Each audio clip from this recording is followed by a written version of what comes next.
भीमराव अंबेडकर, मेरा जन्म 14 अप्रैल 1891 महू छावनी मध्य प्रदेश में। पिता रामजी मालोजी सरकार, माता भीमाबाई के घर। उस समय भारत में ऊंच नीच, जातिगत और रूढ़िवादी सोच के कारण गरीब जाति के लोगों को ना तो मंदिरों में जाने की आज्ञा थी और ना ही कुओं से पानी निकालने की इजाजत थी। छुआछूत के कारण गरीब जाति के लोगों को दूर से ही रोटी फेंक कर दी जाती। ये सब देख मेरा मन बहुत दुखी होता। मुझे पढ़ाई का बहुत शौक था। मुझे पढ़ने के लिए स्कूल भेजा गया। स्कूल में नीच जाति का होने के कारण मुझे क्लास में बैठने नहीं दिया जाता। मुझ पर कई तरह की फप्तियां कसी जाती। मेरे सहपाठी हमेशा मुझे नीचा दिखाने की कोशिश करते, परंतु इसके बावजूद भी मैं अव्वल रहता। स्कूल की शिक्षा के बाद मुझे कॉलेज भेजा। कॉलेज में भी नीच जाति का होने के कारण मुझे क्लास में बैठने नहीं दिया जाता। मेरे सहपाठी हमेशा उन पर फप्तियां मारते, इसलिए कॉलेज में भी मुझे बहुत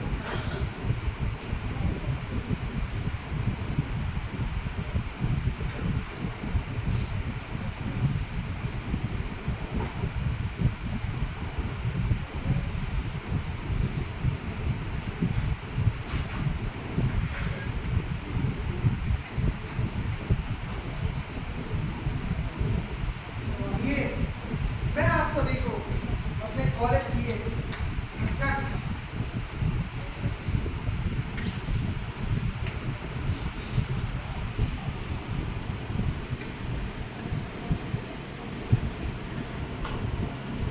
देखो राजा साहब आ गए हैं। अब ये किताब पलट के दिखाएंगे कि कक्षा में यही एक विद्यार्थी है। हम सब तो ऐसे ही हैं। नहीं नहीं, ऐसा मत कहो। प्रिंसिपल तक पहुंच है इसकी। मगर प्रिंसिपल तक कैसे पहुंचे सकते इसकी? कहीं ये उनके जूते चप्पल तो नहीं सिलता? अरे सिल लेता होगा, अब जाति तो वही है। आप लोग मुझे अपमानित करके अपना खुद का ही समय बर्बाद कर रहे हैं। इससे अच्छा है कुछ पढ़ लीजिए, काम ही आएगा। अपनी हैसियत में रहो। और हाँ, जिन लोगों को अपनी हैसियत नहीं पता होती, उन लोगों को अपनी हैसियत बता देनी चाहिए। Good morning sir. बैठो बच्चों, आज पढ़ाई नहीं होगी क्योंकि आज हमारे कॉलेज में एजुकेशन डिपार्टमेंट के कुछ ऑफिसर आ रहे हैं, जिनका स्वागत हमारी 11वीं और 12वीं के कुछ छात्र करेंगे। तो मैं कुछ बच्चों को चुनता हूँ जो उनके सवालों के जवाब दे सके। अंशिका कुलकर्णी, तुम आओ। नरोत्तम जोशी, तुम भी आओ। जी तुम दोनों सारे सवालों के जवाब दोगे। गुरुजी। गुरुजी, मुझे भी शामिल कर लीजिए ना। भीमराव, तुम्हें इस कक्षा में पढ़ने दिया जा रहा है, यही बहुत बड़ी बात है। इसका मतलब ये नहीं है कि तुम हमारे सर पर चढ़कर नाचोगे। और क्या चाहते हो तुम? अतिथियों के सामने एक छोटी जाति के छात्र को पेश करके उनका अपमान करें? जब उन्हें पता चलेगा कि बड़ी जाति के छात्र होने के बावजूद एक छोटी जाति के छात्र को उनके सामने पेश किया गया है, तो उनका मन खराब होगा। अगर वे यहाँ शिक्षा की बात करने आ रहे हैं, विद्यार्थियों को समझाने आ रहे हैं, विद्यालय में शिक्षा के स्तर का आकलन करने आ रहे हैं, तो उन्हें जाति से नहीं शिक्षा से मतलब होना चाहिए गुरुजी। और वैसे भी जाति तो आपके लिए समस्या ही है। भीमराव, वह भी इसी समाज का हिस्सा है जो तुम्हारी परछाई से दूर भागते हैं। इसका मतलब जो तुम्हारी परछाई से दूर भागते हैं। हम तुम्हें अतिथि के सामने पेश करके उनका अपमान नहीं करना चाहते। और कॉलेज की इज्जत वह भी कोई चीज है या नहीं? क्या कहते हो विद्यार्थियों? भीमराव को अतिथियों के सामने लाना चाहिए या नहीं? नहीं गुरुजी, बिल्कुल नहीं। हाँ, तुम सब अपने मित्रों की हौसला अफजाई करो। आओ, अतिथि आ गए हैं।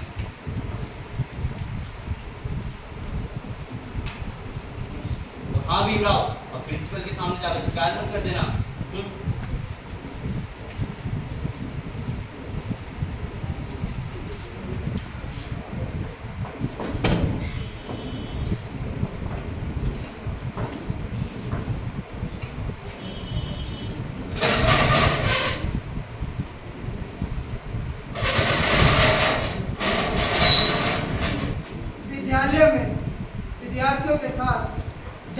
भेदभाव करना, उनके अंदर के उत्साह और ऊर्जा पर प्रहार करना, जो कि एक अपराध है।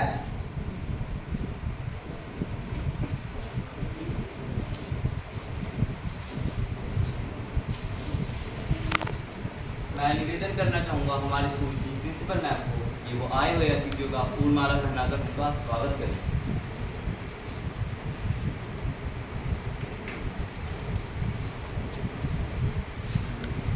माननीय अतिथि मैम, हमारे सारे छात्र मेधावी हैं, परंतु सबकी परीक्षा ली जाए ये तो संभव नहीं है। तो जो सबसे मेधावी हैं वह चुनकर आपके समक्ष हैं। ये है अंशिका कुलकर्णी और ये है नरोत्तम जोशी। आप नेत्रा को चुनकर क्यों ले आए? जी वो आप इनसे सवाल पूछ सकते हैं। छात्रों, मुझे ये बताओ कि कोलंबस और वास्को डी गामा इन दोनों में क्या समानता है और क्या असमानता है? इन दोनों में समानता ये है कि ये दोनों भी नाविक थे, महत्वाकांक्षी थे और बहादुर थे। और असमानता ये है कि ये दोनों भी इंडिया के सफर के लिए समुद्री रास्ते से गए। वास्को डी गामा ने इंडिया तक का सफर तय किया और कोलंबस इंडिया की जगह अमेरिका जा पहुंचा। तुम्हें इन दोनों में बस इतनी ही विषमता नजर आ रही है? जी मैम, यही अंतर था। वास्को डी गामा पूरी तैयारी, अनुसंधान और नक्शे के साथ भारत की खोज में निकला था, जबकि कोलंबस की तैयारी इतनी पुख्ता नहीं थी। तो इन दोनों में सबसे बड़ी विषमता उनके काम के प्रति नजरिए की थी। नजरिया बहुत मायने रखता है। तुम्हें इतिहास की सूचना तो याद है, पर इन सूचनाओं से मिलने वाली जो सीख है वह तुम्हें नहीं पता। और इतिहास से अगर सीख ना मिल पाए, वर्तमान और भविष्य की तैयारियां बेहतर ना हो पाए, तो इतिहास सीखने का कोई मतलब नहीं। जी बच्चे हैं, धीरे धीरे सीख जाएंगे।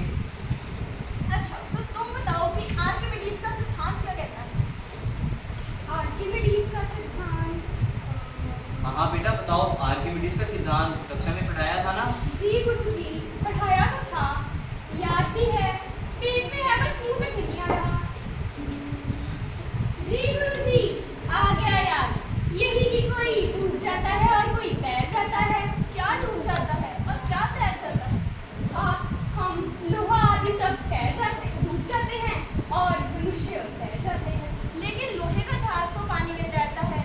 यदि मनुष्य भी तैरना सीख जाए तो वो भी पानी में तैर सकता है। लोहे के जहाज को पानी में उतारने से पहले उसकी पूजा की जाती है, ईश्वर का आशीर्वाद लिया जाता है, और ईश्वर के आशीर्वाद से तो पत्थर भी तैरने लगते हैं।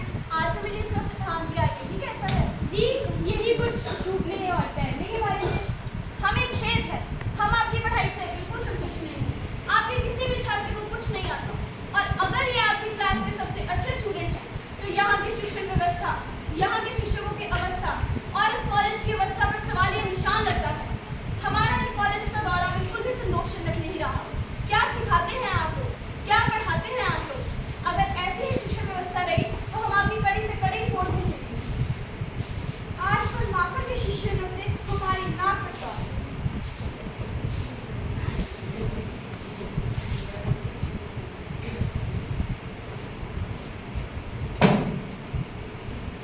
जब किसी भी वस्तु को किसी भी द्रव में पूरी या आंशिक रूप से डुबाया जाता है, तो उस वस्तु के भार में एक कमी का आभास होता है। भार की ये कमी वस्तु द्वारा हटाए गए भार के बराबर होती है, जिसमें वस्तु पर नीचे से ऊपर तक एक बल लगाया जाता है, जिसे उत्प्लावन बल कहा जाता है। तो मैम, इसका मतलब ये हुआ कि जो भी वस्तु अपने भार से अधिक पानी हटाने की क्षमता रखती है, वह पानी में नहीं डूबेगी। अरे, तुम तो झाड़ू करने वाले लगते हो, तुम्हें ये सब कैसे पता?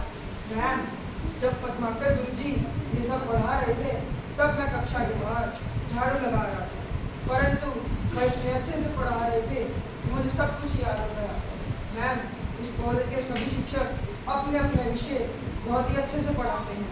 इस कॉलेज के सभी छात्र बहुत ही अच्छे हैं। इस कॉलेज की पढ़ाई बहुत ही अच्छे से होती है। अरे, तुम तो बहुत मेधावी हो। तुम्हें क्लास के बाहर रहकर नहीं बल्कि अंदर बैठकर पढ़ना चाहिए। प्रिंसिपल मैम, सुधारिए इस कॉलेज शिक्षण की व्यवस्था को। जिन्हें झाड़ू पोछा करना चाहिए वह क्लास में बैठकर सीख रहे हैं, और जिसे सीखना चाहिए वह बाहर झाड़ू पोछा कर रहा है। तो देखा आपने, दलित और अछूतों के भेदभाव के कारण बाबा साहेब को दलित बहुत आंदोलन करना पड़ा। समाज में जाति को लेकर शिक्षित बनो, संगठित हो और संघर्ष करो। इन तीनों नारों ने दलित समाज में एक शान डॉक्टर भीमराव अंबेडकर जी ने अलग अलग विश्वविद्यालयों से 32 डिग्रियां हासिल की थी। भीमराव अंबेडकर जी 11 भाषाओं में पारंगत थे और वह पेशे से वकील, प्रोफेसर और राजनीतिज्ञ थे। भीमराव अंबेडकर जी द्वारा लिखे संविधान को 26 नवंबर 1949 को भारत द्वारा अंगीकृत और आत्मसमर्पित किया गया। 26 जनवरी 1950 को इसे पूर्ण रूप से लागू कर दिया गया। 6 दिसंबर 1956 को गठरी की बीमारी के चलते इनकी मृत्यु हो गई। मरणोपरांत 1990 में बाबा साहेब जी को भारत के सर्वोच्च नागरिक सम्मान भारत रत्न के साथ सम्मानित किया गया। 14 अप्रैल को हम सब बाबा साहेब जी को नमन करते हैं। तो आइए आज हम सब ये प्रण करें कि उनकी अच्छाइयाँ और विद्या के क्षेत्र में डाले गए महत्वपूर्ण योगदान से हम सीख लें। जय भीम, जय भारत। जय भीम, जय भारत।